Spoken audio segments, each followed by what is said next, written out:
A host on NRA TV wanted to weigh in on some lefties protesting Mitch McConnell.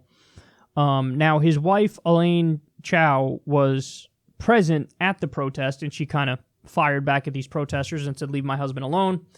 But he's going to play a little clip of that here, and then let's see what he had to say.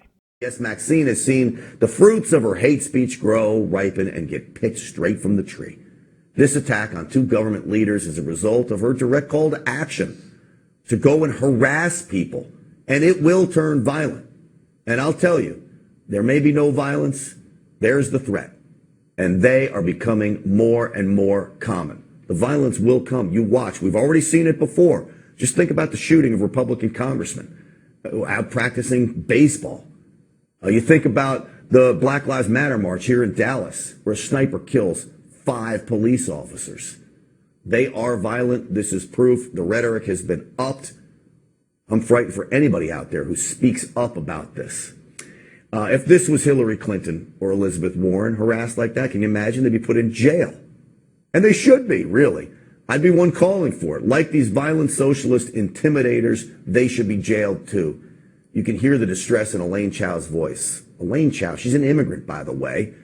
She's one of the first Asian American women, first Chinese American in the U.S. history to be appointed to the president's cabinet.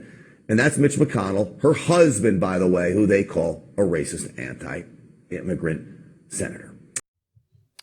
First of all, I have no idea why you have to bring up that she's an immigrant and what her ethnicity and all that stuff is. Why are you playing identity politics?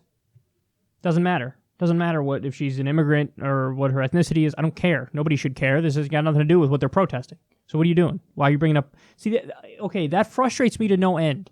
How... And you see this a lot nowadays. You have people on the right who are against identity politics, which I agree with, by the way. But then they play it whenever it's convenient for them. You know? Dave Rubin does this shit all the time. He talks about how he's against identity politics, but then you look at like some of his videos and it's like black conservative or, you know, gay Republican. And it's like, come on, well, stop. What does it matter if they're gay or black? I thought you were against identity politics, but you feed into the identity narrative when it's on the right. So it's so disingenuous. Pick a side. Are you for it or against it? And leave it at that. This guy on the right pretends to be against identity politics. He's like, did you know? Did you know that she was an immigrant? Did you know what her ethnicity is? Like, who cares? So, okay, put that aside now. This is a guy who's on NRA TV. These are the guys who pretend to love the Second Amendment. And actually, you know what? They're not pretending. They do love the Second Amendment. Now, I don't happen to agree with their interpretation of the Second Amendment. I think they have an obviously ahistorical interpretation of it, and they act like it's way more all-encompassing than it is. But, okay, they love the Second Amendment. But did you notice what he said there? These protesters, like him or dislike him, and I understand people having issues with the notion of like going to people's houses, for example, but they were not violent. Nobody's even pretending they're violent. Nobody's saying they're violent. We all know they weren't violent. They just got in the faces of Elaine Chao and I guess Mitch McConnell. They're trying to get to Mitch McConnell. So they're not violent, and they're protesting, and this guy's calling for the arrest of them. So let me get this straight. Mr. I love the Constitution so much, I'm on NRA TV, the Second Amendment lovers. He loves the Second Amendment so much that, fuck the First Amendment. Freedom of protest? By the way, Elaine Chao, government official. Protesting a government official is only part and parcel of exactly what you're supposed to do in a free country if you have a problem with what the government's doing. That's not just the spirit of the First Amendment. That is the First Amendment. That is the heart. That is the core of the First Amendment. That's the whole point.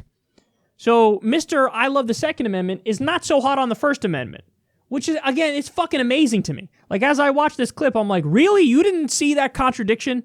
You didn't see the massive hypocrisy there in the way that this unfolded? You didn't stop and go, well, hold on now. What am I doing? I'm so for the Second Amendment. Now I'm going to be against the First Amendment. That seems a little weird, doesn't it?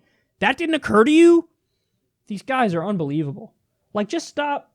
Think for a second, dude. Think for a second about what you're really saying. But they can't help themselves because they're so mired in tribalism and they're so busy playing for a team that they just overlook all the finer points, all the detail of their argument. and they're like, I don't know, whatever. Say they should be arrested even though they're just protesting and that's the First Amendment. Who cares?